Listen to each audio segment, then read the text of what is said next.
Quando a gente pensa no Rio Grande do Sul, a primeira imagem que vem à mente é a do gaúcho, né? Aquela figura icônica. Mas e se a história que a gente conhece não for, digamos, a história completa?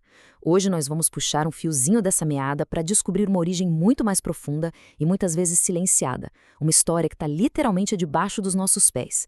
Bora desvendar isso?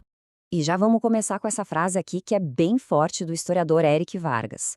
Ele fala que a história contada pelo movimento tradicionalista gaúcho, o MTG, acaba escondendo a barbárie. É uma afirmação bem séria, né? E que faz a gente parar para pensar. Que história é essa que ficou de fora? É exatamente isso que a gente vai investigar agora. Tá, mas antes de mergulhar fundo no que foi escondido, vamos só relembrar o que todo mundo, ou quase todo mundo, já conhece. Qual é a imagem oficial, afinal? Vamos falar um pouco sobre esse ícone dos Pampas. Ah, o cavaleiro solitário, dono do próprio nariz, livre como o vento que sopra no pampa. Essa é a imagem de cartão postal, sabe? O símbolo de independência que o Brasil todo comprou. É uma história bonita, não dá pra negar. Mas a pergunta que não quer calar é: será que ela é verdadeira? Ok, agora sim, a gente começa a desmontar essa estátua. E para fazer isso, vamos olhar para os símbolos mais básicos da cultura gaúcha, aqueles do dia a dia. Chegou a hora de desvendar as origens. Vamos pensar no chimarrão. Aquela roda de amigos, a cuia que passa de mão em mão, parece a alma da cultura gaúcha, certo? Pois é, só que esse ritual todo não nasceu com os tropeiros, não. A erva mate, a caá, era uma planta sagrada para o povo guarani. Um elo com o divino, muito, mas muito antes de qualquer fazenda ou estância existir. E não para por aí, não. E o churrasco?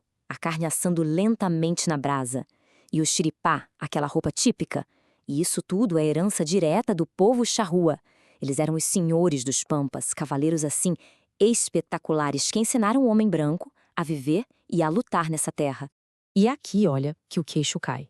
De um lado, a gente tem um mito do gaúcho europeu independente.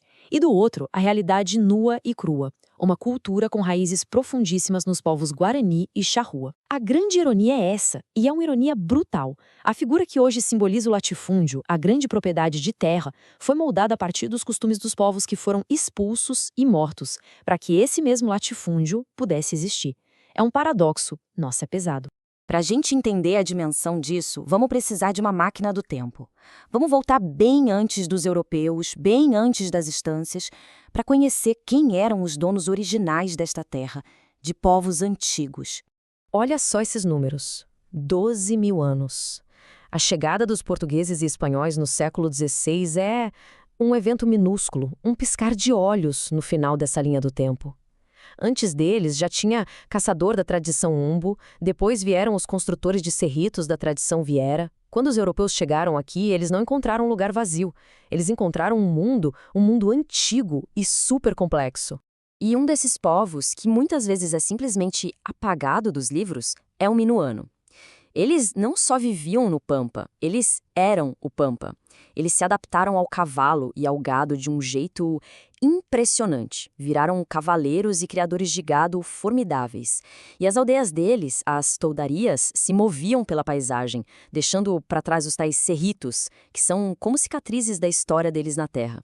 E o mais fascinante é que isso não é uma história morta, sabe? Guardada em arquivos empoeirados. É um trabalho de detetive acontecendo agora. Tem pesquisador em campo, especificamente na região de São Gabriel, usando o mapa antigo como guia. Literalmente, caçando as provas físicas da existência dos minuano. E eles encontraram. O que pra gente com o olho destreinado parece só um morrinho, para um arqueólogo era um cerrito. E lá no meio, cacos de cerâmica. Pode parecer pouca coisa, mas isso para eles é o ouro. É a prova material que conecta os mapas antigos com a terra, confirmando, os minuanos estiveram ali, em São Gabriel. A história se torna real, palpável. Só que essa história longuíssima de ocupação foi interrompida de um jeito brutal. A chegada dos impérios europeus deu início a uma era completamente diferente. Uma era de guerra, de conflito e, principalmente, de apagamento. Esta terra tem dono. Esse grito do líder guarani em Sepete Araju não é só uma frase de efeito. É a declaração de um direito ancestral contra os impérios português e espanhol, que estavam chegando para dividir e tomar o que nunca foi deles. É o som da resistência. 1756. Esse foi o ano da Batalha de Caiboaté, o ano em que Cepé foi morto. E adivinha qual foi o palco dessa tragédia? Pois é, o território que hoje a gente conhece como São Gabriel. A história da resistência indígena está marcada a ferro e fogo nessa região. O destino dos Charrúa, por sua vez, foi selado numa traição covarde. O governo do Uruguai chamou eles para um suposto acordo de paz, lá no arroio Salsipoedes. Mas era uma cilada, uma emboscada. Os líderes, que foram desarmados e confiantes, acabaram massacrados. Foi um genocídio planejado pelo Estado. 1831, guarda bem essa data. Para a história oficial, esse foi o ano da extinção do povo charrua. Mas a história oficial, como a gente já está vendo, nem sempre conta a história toda. Porque mesmo depois da guerra, da traição, dos massacres, eles não desapareceram.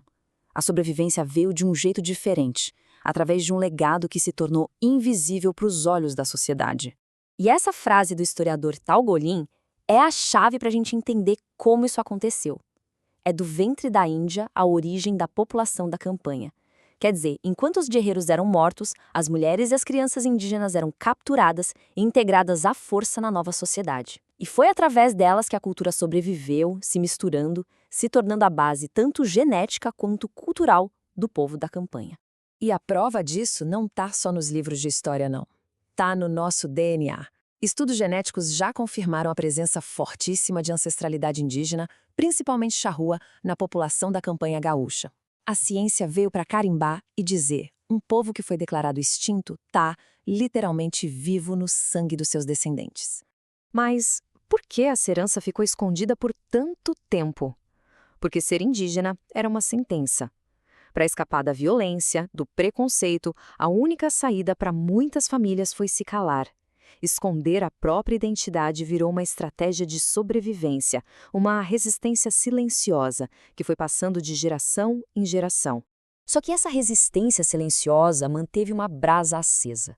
E hoje, essa história não é mais só sobre o passado. Ela está viva, pulsando no presente. Isso aqui é um exemplo de resiliência que sinceramente arrepia. Pensa só, depois de 172 anos sendo tratados como um povo extinto, os charruas foram lá, lutaram e em 2007 conseguiram o reconhecimento oficial do governo brasileiro, liderados pela Cacique Coá. E hoje eles estão aí com comunidades organizadas, e não só são eles, viu? Famílias Guarani-Mbiá continuam firmes na região da campanha, lá por Bagé, por exemplo, buscando o que é deles por direito.